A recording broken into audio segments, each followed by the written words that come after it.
राधे कृष्ण राधे कृष्ण। फिर पैंगल ने याज्ञवल्क्य जी से कहा, मुझे महावाक्यों का भावार्थ समझाइए। याज्ञवल्क्य जी बोले, तत्वमसि वह तू है, त्वतदसि वह है, त्वम ब्रह्मसि तू ब्रह्म है, अहम ब्रह्मस्मि मैं ब्रह्म हूँ। ये महावाक्य है जिनके संबंध में विचार करना चाहिए। तत्वमसि में तत्पद में सर्वज्ञता आदि लक्षण वाला माया की उपाधि युक्त सच्चिदानंद रूप जगत का मूल स्थान ऐसे अव्यक्त ईश्वर का बोध होता है।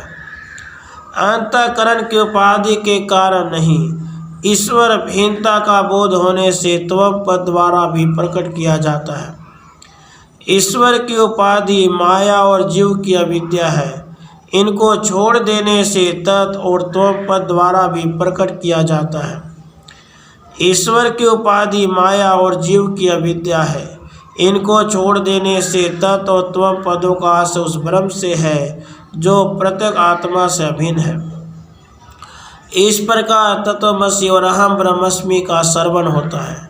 एकांत स्थान में बैठकर इन महावाक्यों का अर्थ अनुसंधान करना ही मनन है। श्रवण और मनन द्वारा निर्णय की गई अर्थ स्वरूप वस्तुओं में एकाग्रता पूर्वक चित्त को स्थापित करना निधिध्यासन कहा जाता है। जब धाता और ध्यान भाव को छोड़कर केवल ध्येय में रहती हुई चित्तवृत्ति निर्वात स्थान में रखे दीपक के ज्योति के समान स्थित हो जाती है तो वह समाधि की अवस्था होती है। इसमें वृत्ति आत्माकार होकर अगोचर हो जाती है और स्मृति से उनका अनुमान किया जाता है। इस अवस्था के होने से संसार में अनादि काल से संचित होने वाले करोड़ों कर्म नष्ट हो जाते हैं। फिर अभ्यास पटुता होने पर सदैव अमृत तत्व की सहस्रों धाराओं की वर्षा हुआ करती है। इसलिए योगविद समाधि को धर्म में कहा करते हैं। इनके द्वारा समस्त वासना जाल निशेष हो जाते हैं। पुण्य और पाप दोनों प्रकार के कर्म समूल नष्ट हो जाते हैं और तब तत्वमसि पद का जो आशय पहले विचार द्वारा परोक्ष रूप से ज्ञात होता था वह हथेली पर रखे आंवले की तरह बिना किसी अवरोध के स्पष्ट ज्ञात होने लगता है और ब्रह्म साक्षात्कार हो जाता है, जिससे योगी जीवन मुक्त हो जाता है।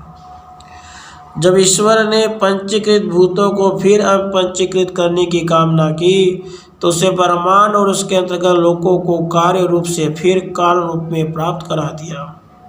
सूक्ष्म कर्मेंद्रियों, प्राण, ज्ञानेंद्रियों और चारों अंतःकरण को एकत्र करके समस्त भौतिक पदार्थों को उनके कारणभूत पंचक में मिला दिया।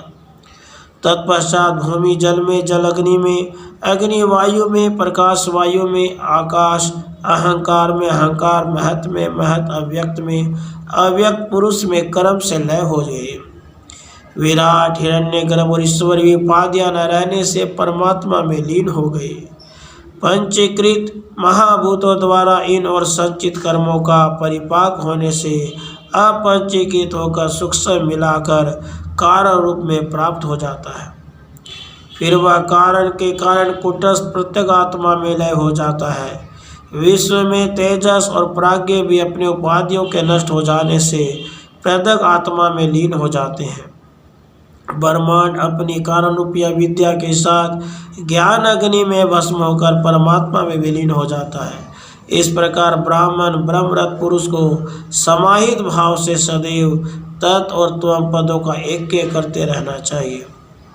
ऐसा करने से आत्मा का साक्षात्कार उसी प्रकार होने लगता है जिस प्रकार मेघों के हटने से सूर्य का प्रकाश प्रकट होता जाता है।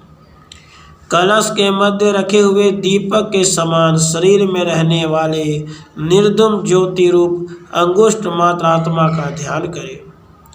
अंतः प्रदेश में स्थित प्रकाश युक्त कुटस्थ अंतरात्मा का जो ज्ञानी पुरुष सोने के समय तथा सदैव और मृत्यु के समय भी ध्यान करता है उसे जीवन मुक्त समझना चाहिए। वह धन्य है, वह कृतकृत्य है। जीवन मुक्त अवस्था के समाप्त होने पर वह इस देह का त्याग विदेह मुक्त की अवस्था को उसी प्रकार प्राप्त होता है जैसे पवन का बहना बंद हो जाए।